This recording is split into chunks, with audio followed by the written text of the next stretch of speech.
12 years ago, along with thousands of other people, and nothing more. As we have consistently said, the Clintons know nothing about Jeffrey Epstein's terrible crimes. All right, Andrew, thank you very much. Incredible reporting all of that. And of course, not least, actually, the fact that she's being honored after doing something that, as you point out, had not actually done anything. No money given out, no achievements for such an honor. Thank you so much.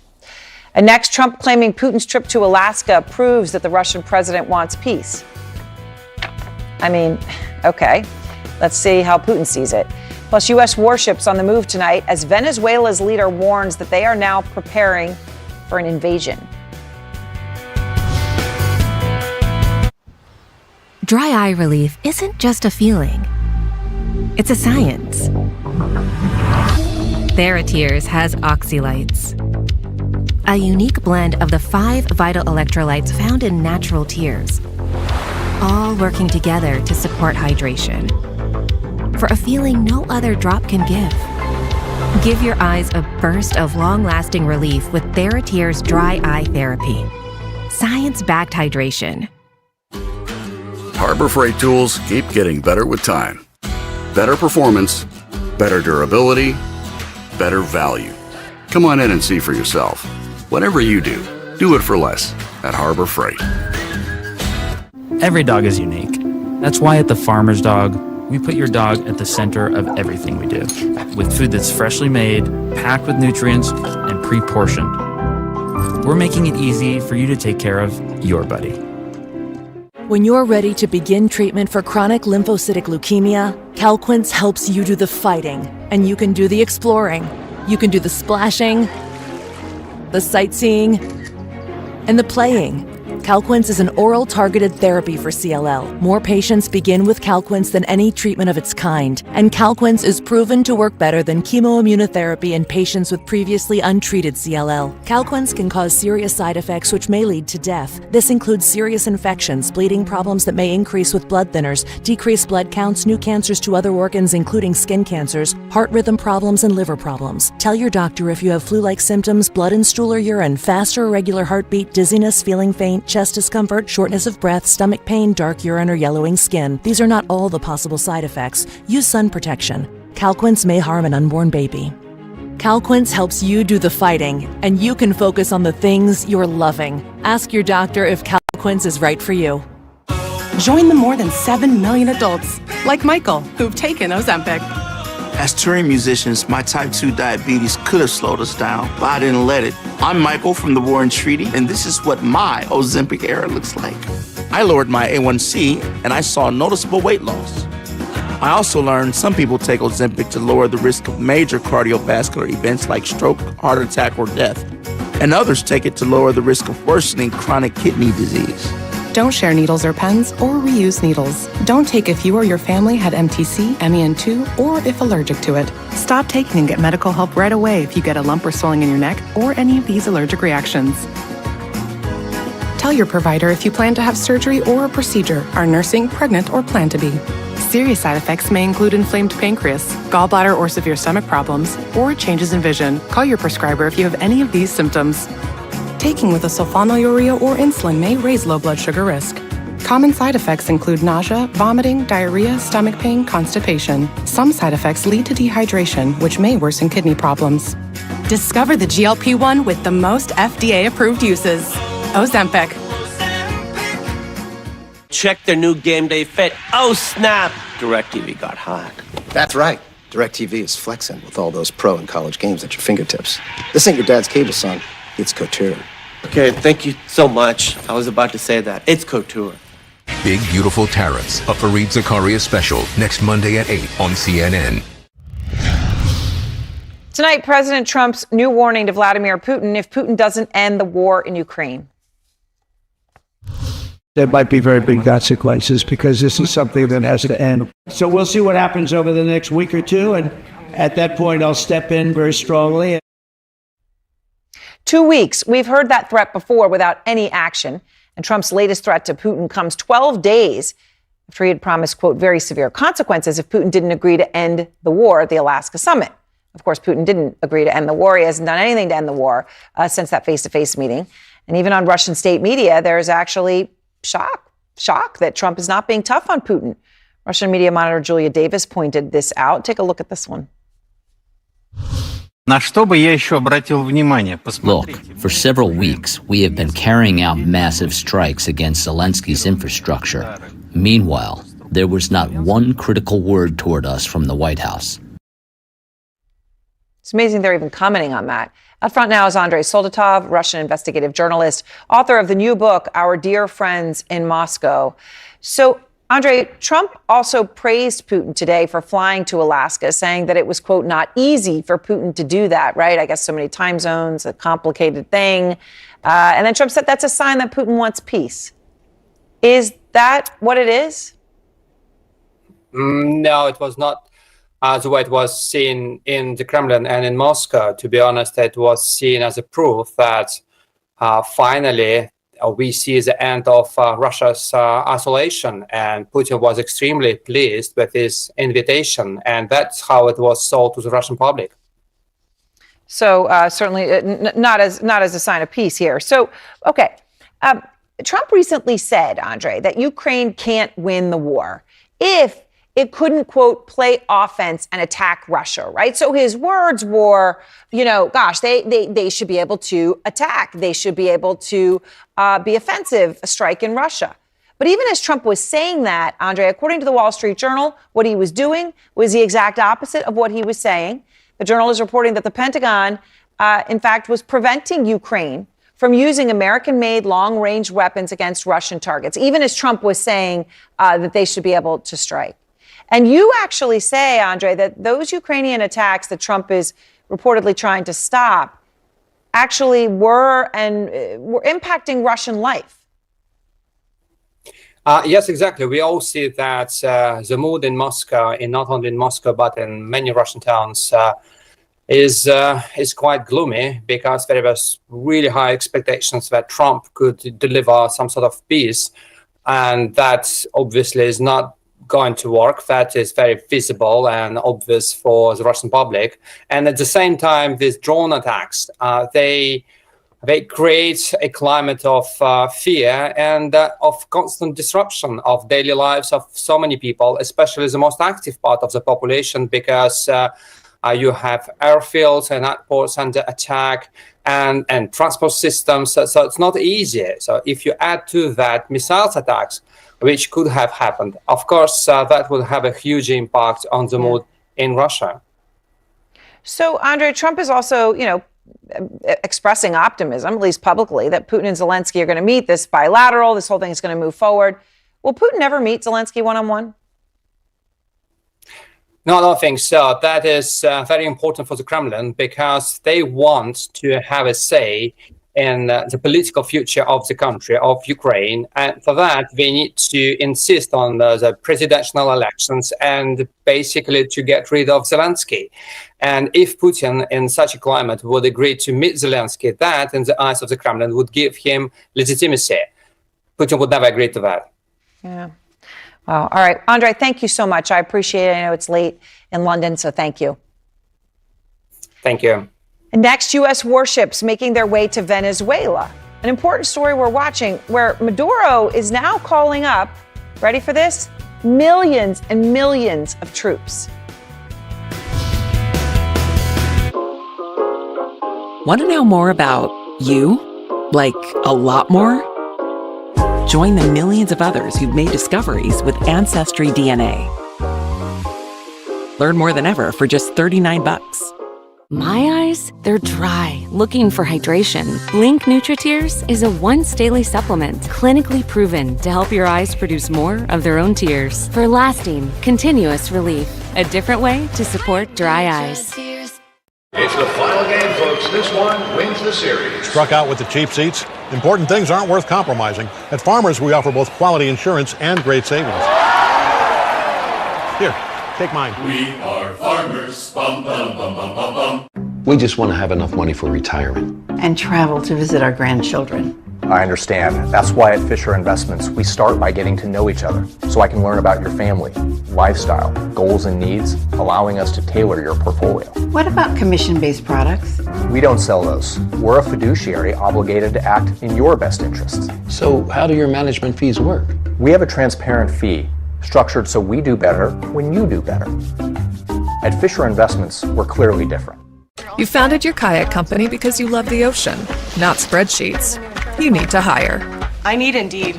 Indeed you do. When you sponsor a job on Indeed, candidates can find it easier, so you can hire easier. Visit Indeed.com/hire. And Doug. Are you here for Tracy? We're here for everyone. Limo and I help people save hundreds by customizing car insurance with Liberty Mutual. We ordered a limo, not a limo. Oh yeah, we do that too.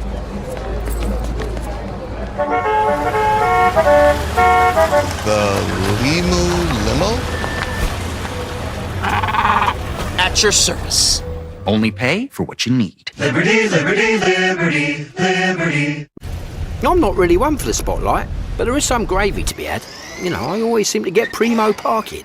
But you don't have to be a VIP to get more than just savings with Geico. Every customer gets tip-top service with 24/7 fast, friendly claim support. I never do this, but could I get a picture? Yeah, it's not like you run into animal celebrities every day. Stop! It's Doug the Pug! Doug! I stand corrected. I literally never do this. Get more than just savings. Get more with Geico. Design you feel in every detail. Technology as innovative as it is effortless. These are luxuries you don't have to wait for. This is Buick, now. Buick, exceptional by design. Get 0.9% APR and no monthly payments for 90 days on these 2025 Buick models. Plus, current eligible non-GM owners get up to $3,000 allowance on Newsnight with Abby Phillip, live tonight at 10 on CNN. Tonight, Venezuelan leader Nicolas Maduro rallying nearly 5 million militiamen, 5 million, as U.S. Navy ships and military personnel are heading to the region. Patrick Ottman is out front. As a small armada of U.S. Navy ships heads towards Venezuela, the most significant escalation of tensions between the two countries in years, embattled Venezuelan leader Nicolas Maduro says he's preparing for an invasion. Maduro is activating his national militia and imploring regular citizens to enlist to fight off a potential U.S. attack. And Maduro is not letting a crisis go to waste, whipping up support in a country exhausted by years of economic decline and political strife. Yo me alisto. I am enlisting because I love my homeland. Join with your family, join with your community, enlist and join the ranks. Long live Venezuela.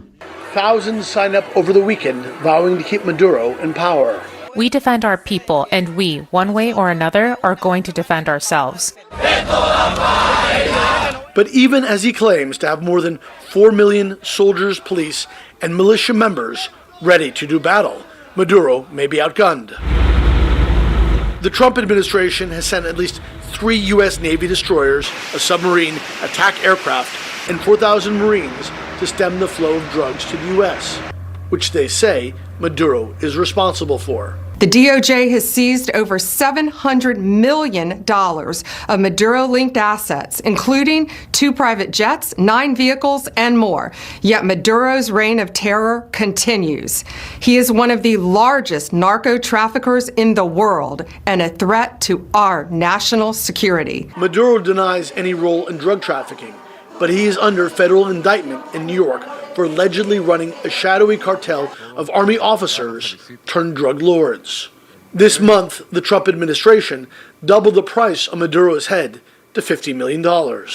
But collecting that reward likely would require U.S. boots on the ground. Venezuela is roughly 1.5 times the size of Texas, with dense jungles and sprawling slums controlled by heavily armed gangs. Occupying the country would be a massive undertaking, and even more complicated if Maduro makes good on his promise to arm citizen militias. Armed conflict may still be far from certain, but a showdown is brewing off the coast of Venezuela, with neither side appearing to back down.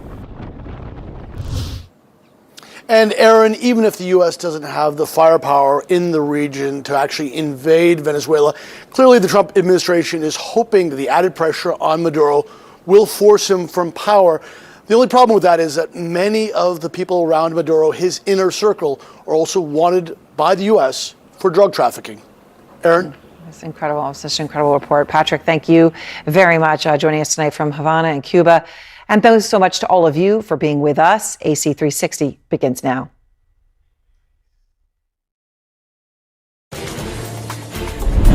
Tonight at 360, National Guard troops in Washington now carry weapons as the president orders a major expansion of the Guard's role and talks about sending troops to Chicago next. Chicago's mayor joins us tonight. Also, he railed against weaponization of law enforcement, but now the president's Republican critics are targeted. John Bolton last week, his former New Jersey Governor Chris Christie next. And some good news tonight about Alzheimer's. Stunning new evidence about how effective a Mediterranean diet is in preventing Alzheimer's and those whose genes put them at highest risk.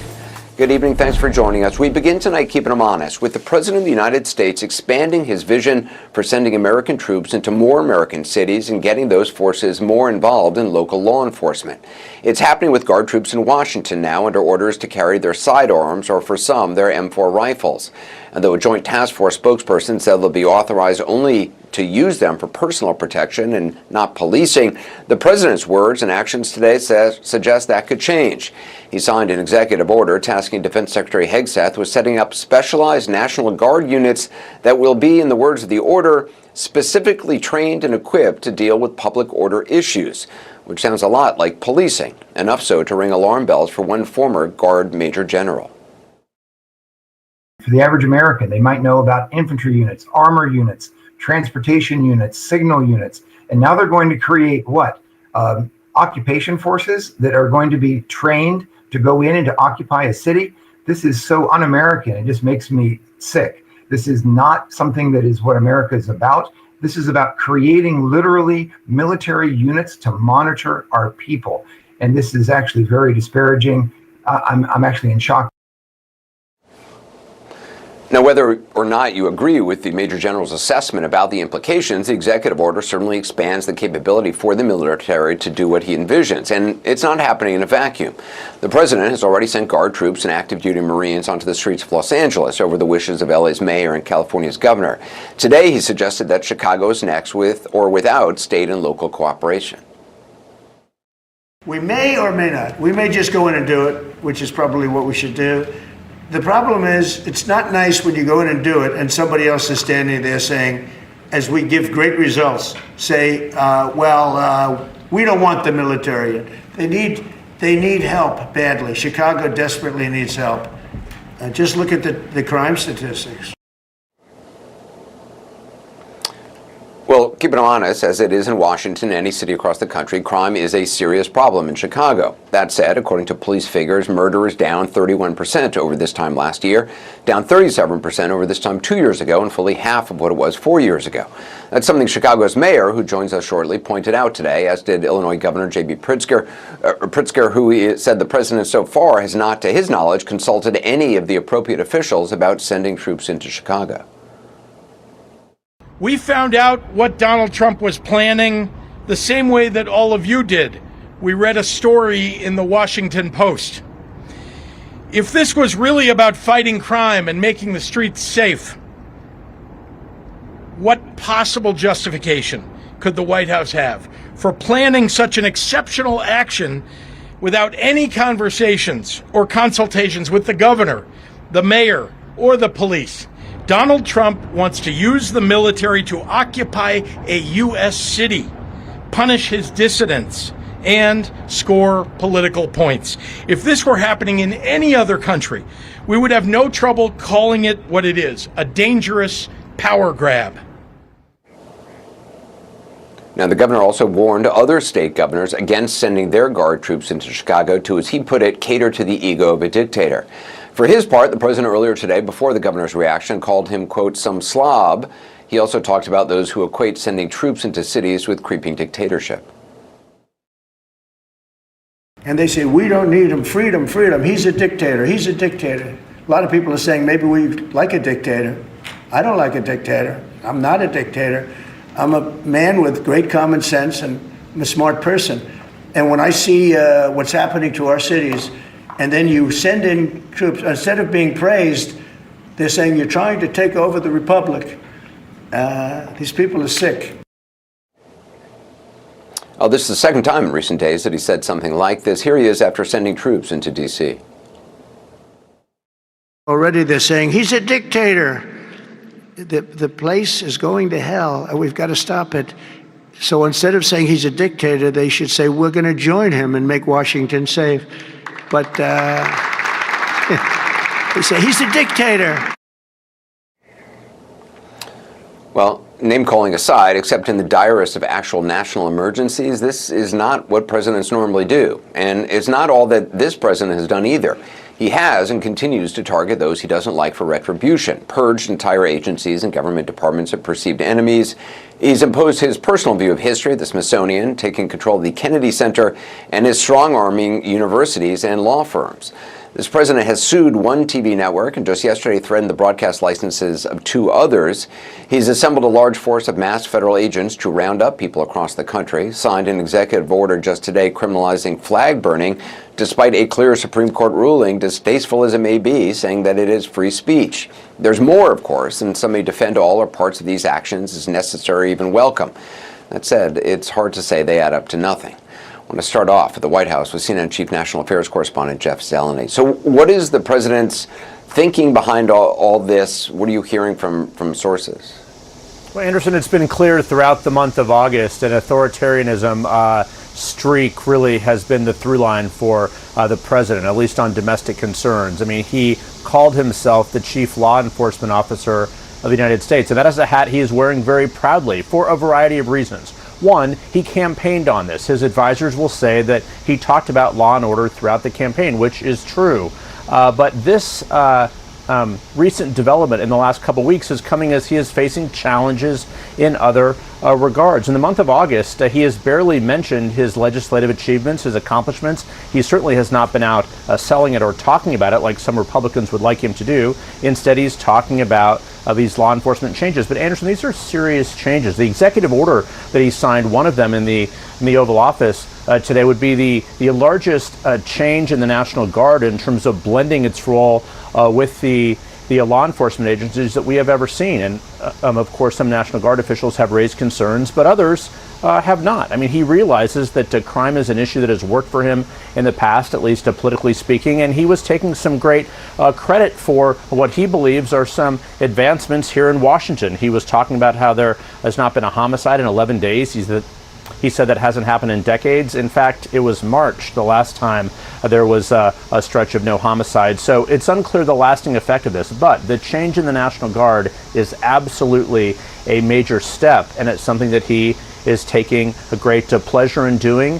And he is also eager to have this as an issue with the Democratic governors. That's why he has picked Chicago, Baltimore, and of course, California. And also, obviously, the issue of flag burning, which is obviously, distasteful, but something that the Supreme Court has certainly ruled on in the past. Is teasing sending the National Guard in Chicago? I mean, is there a timeline for that?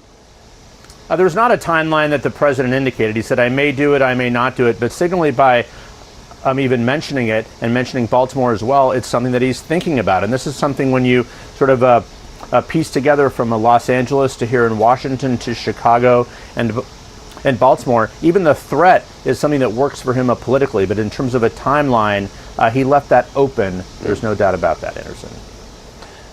Jeff Zeleny, thanks. I'm joined now by the mayor of Chicago, Brandon Johnson. Mayor, I appreciate you being with us. The president obviously has a long history of attacking your city. Today he referred to it as a killing field. What's your message to the president now that Chicago has been singled out as the next potential target for this kind of action? Well, first of all, what the president is proposing is a military occupation of the city of Chicago and cities across America. Our city is not calling for that. In fact, I don't know of any cities in America that are calling for federal troops to occupy their cities. This is clearly unconstitutional, it's illegal, and it's costly.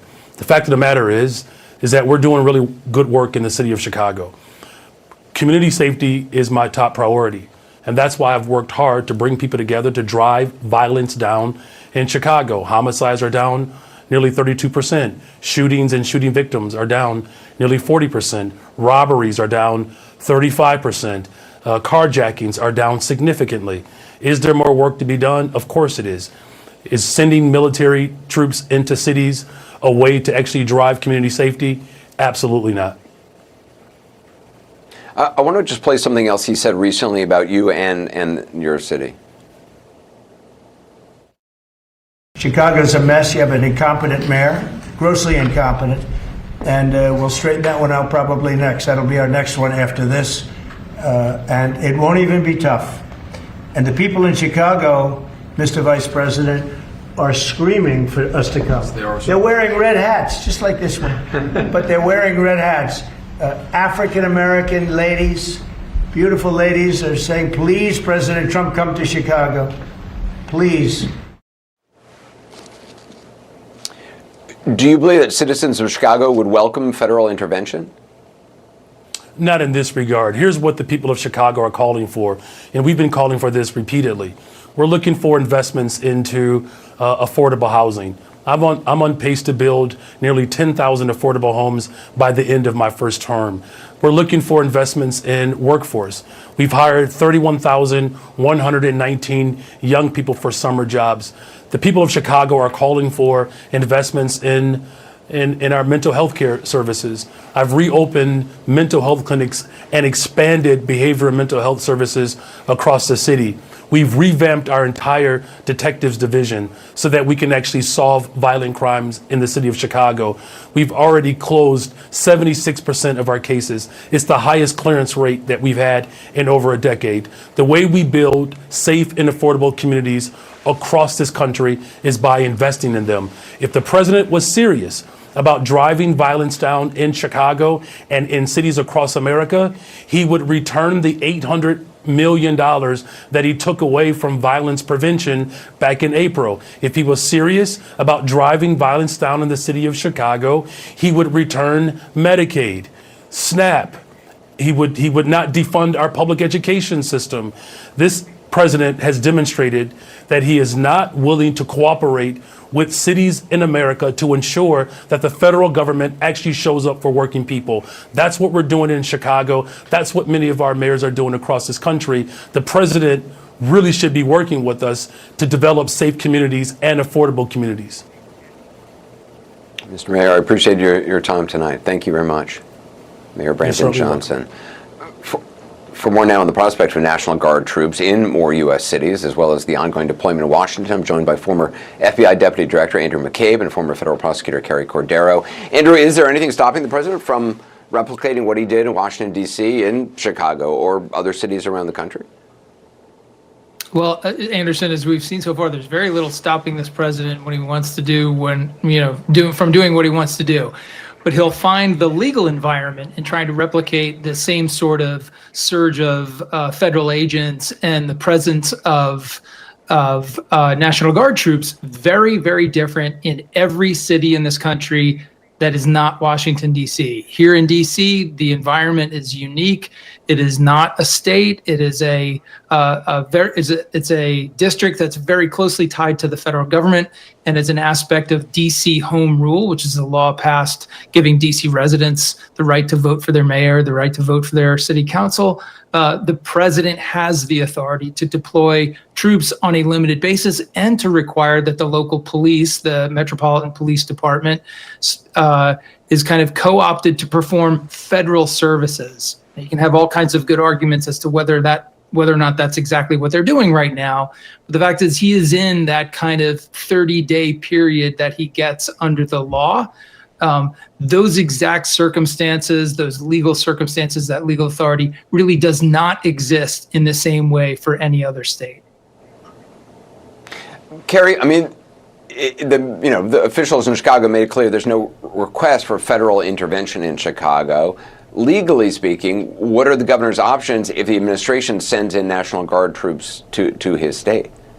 So it's important, for us to remember that normally, if the National Guard is working under what's called state active duty, that they have the governor that is the commander-in-chief of National Guard forces. So it normally would take a president to federalize those National Guard forces, for them to perform some sort of federal mission, for the president to be in charge in anywhere besides the District of Columbia, as Andrew was describing. So we get to a situation, and I actually gamed this out in a scenario that I ran at Center for New American Security last year, where you end up litigating between a governor and the federal government as to the scope of the ability of the president to federalize National Guard and deploy it into a state or city over the governor's objection. And that's the type of thing that we are seeing play out in California as well, based on the president's deployments there last year. The difficulty with going the litigation route is it doesn't actually solve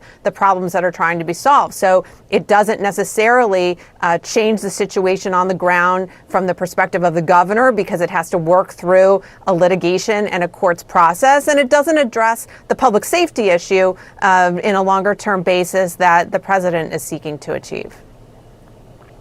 Andrew, I want to talk about FBI agents, because they have been pulled off their regular jobs in order to round up and deport people around the country. We've seen that.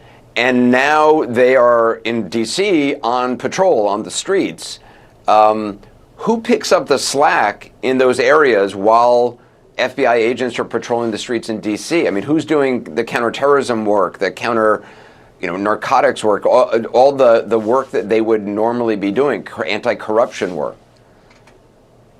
Yeah, Anderson, the short answer is no one. No one is filling in those holes for the FBI. The FBI is actually a very small entity. There are only about 12,000 agents spread out around the entire country. Their mission, scope of their mission is enormous, as you know, and they spend entire careers training on very specialized investigative methods, like finding and investigating terrorists, or finding and investigating spies in our counterintelligence division. People who spend their entire careers doing things like white collar crime. All of those very specialized areas of investigation that the country depends upon have been short-staffed now because of this diversion of FBI law enforcement assets to things like immigration roundups, and now what we're seeing in DC. FBI agents are not police officers. They're not trained to go out and walk a footbeat and intercede in crimes as they're happening in front of them. I'm sure they're trying to do that now in DC because they're good and smart and hardworking people, so they're trying to do what they can, but it is not their background. On the other hand, that specialized workforce to do the things that they normally do is not there. So we're doing less counterterrorism work, less counterintelligence work, less work protecting our citizens and our fellow citizens from things like fraud and elder abuse and human trafficking and the exploitation of children. And Carrie, in terms of what are the national security implications of taking National Guard resources away from their home states? It takes them away from training on things they may have to do overseas or in other deployments. So I do think, Anderson, there's some real risks involved in, on a long-term basis, trying to re-divert National Guard personnel to perform domestic law enforcement functions. And that can occur at the state level. So, for example, states need to be able to call on their National Guard to respond to natural disasters, hurricanes, firefighting, all sorts of things that might come up in that particular state along those lines, where people are rely on the National Guard to supplement first responders, to supplement local and state personnel, to assist when the states really are in need of the special services that National Guard can provide. And then from a national security perspective, we really need to be having a conversation about the fact that they are being diverted from preparing for their mission. So there really turns out to be a military readiness challenge, because National Guard in its federal capacity is called up to assist the Department of Defense and is part of the fighting forces in our overseas missions. Carrie Cordero, Andrew McCabe, I appreciate it. Thank you. Coming up next, just days after his former national security advisor's home and office are searched, the president singles out another former ally turned vocal critic, Chris Christie. Look, Chris is a slob. Everybody knows it.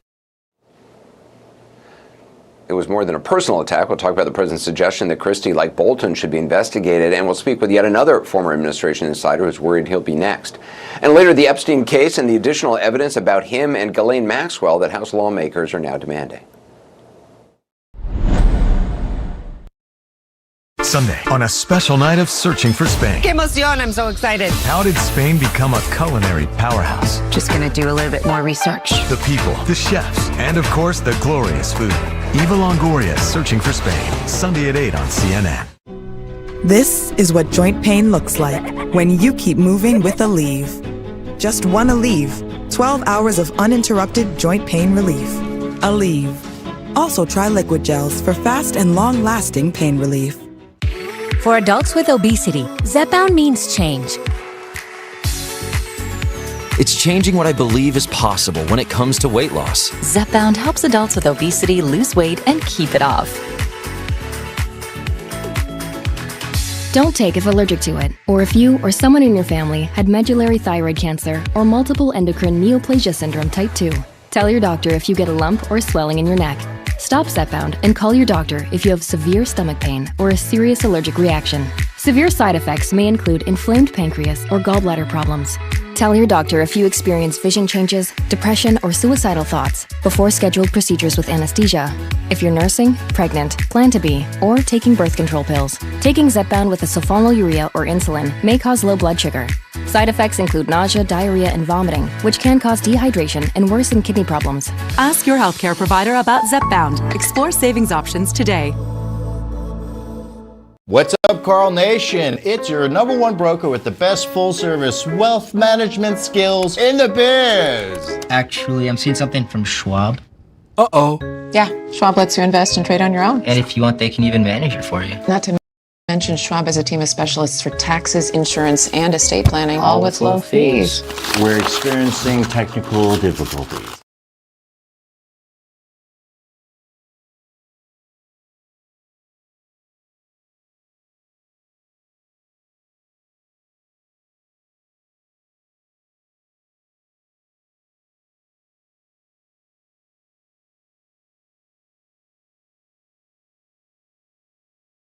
Heart or other medical conditions. High blood pressure if you're pregnant or breastfeeding, and all medications. Side effects include nasal discomfort, headache, runny nose, shakiness, and throat irritation. Say hello to your doctor and ask about needle-free Neffy. Life's overwhelming, but I don't stress about meal planning anymore. How? Hungry Root. Hungry Root delivers healthy groceries with easy 4-ingredient recipes, so you can have a healthy home-cooked meal in minutes. Hungry Root. Join now and get free veggies for life. Attention.